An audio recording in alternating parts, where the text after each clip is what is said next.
আপনারা এখানে দেখতে পাচ্ছেন গরুর গলার কাছে 4টি অংশ থাকে। এটা হলো কণ্ঠনালী, তারপরে হচ্ছে খাদ্যনালী, আর 2টি আর্টারি থাকে। কোনো মুসলিম যখন গরু জবাই করে তখন বিসমিল্লাহি আল্লাহু আকবার বলে শুরু করতে হয় এবং এটা আবশ্যিক। এবং গরু জবাইয়ের ছুরিটাও ধারালো হওয়া জরুরি। প্রথমে যখন গরুর গলার চামড়া কাটে তখন গরু ব্যথা পায়, এবং তারপর যখন এই 4টি অংশ কেটে যায় তারপর থেকে সে আর ব্যথা পায় না। 4টি অংশ কি কি? একটা হলো কণ্ঠনালী, 2 নম্বর হচ্ছে খাদ্যনালী, আর 2টো আর্টারি। 4টি অংশ কেটে যাওয়ার পর ব্যথা করে না, কারণ ওই 4টি অংশ কেটে দেওয়ার পর প্রাণীটি তার জ্ঞান হারিয়ে ফেলে।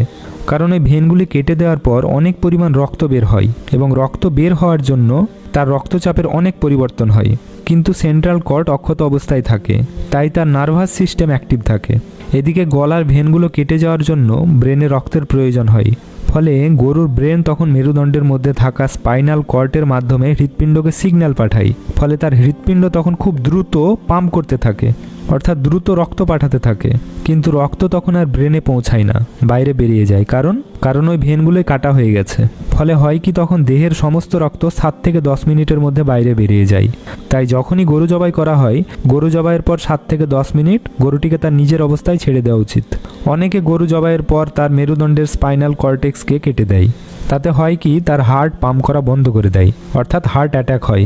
আর হার্ট পাম্প করা বন্ধ করে দিলে শরীরের সমস্ত রক্ত বাইরে বেরিয়ে আসতে পারে না। ফলে সেই মাংস যদি ভালোভাবে রান্না না করা হয় তাহলে কিন্তু শরীরের অনেক রোগ সৃষ্টি হতে পারে। তাই সাবধান এবং সতর্ক থাকবেন, ইসলামিক পদ্ধতিতে সঠিকভাবে গরুকে জবাই করবেন।